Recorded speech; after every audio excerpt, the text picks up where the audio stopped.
আমি যদি মারা যাই তাহলে আমাকে দেখতে এসো না। বেঁচে থাকতে যে মানুষটা একটু খোঁজও নেয়নি, সে মৃত্যুর পরে কান্না করুক, এটা আমি চাই না। যখন রাতভর কেঁদেছি তুমি ছিলে না, যখন বুকের ভেতর ঝড় উঠেছিল তুমি অন্য কারো গল্পে ব্যস্ত ছিলে। আমি চেয়েছিলাম শুধু একটু আপন মানুষ, কিন্তু তুমি আমাকে দিয়েছিলে অপেক্ষা, অবহেলার কষ্ট।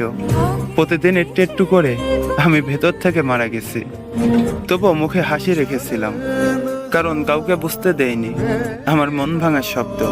তুমি জানো না কত রাত বালিশ ভিজিয়ে, কতবার নিজের সাথে যুদ্ধ করেছি, কতবার ভেবেছি আর পারছি না, তবুও বেঁচে ছিলাম শুধু এই আশায় একদিন হয়তো তুমি বুঝবে।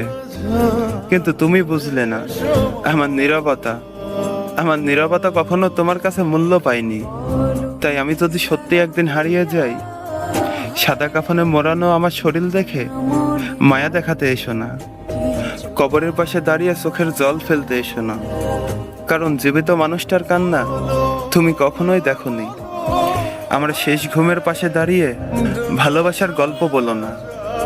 যে ভালোবাসা বেঁচে থাকতে পাইনি, সেটা মৃত্যুর পরে আর দরকার নেই। শুধু একটা কথা মনে রেখো, একটা মানুষ তোমাকে নিজের পৃথিবীর চেয়েও ভালোবেসেছিল, আর সে মানুষটাই তোমার অবহেলায় ধীরে ধীরে শেষ হয়ে গিয়েছিল।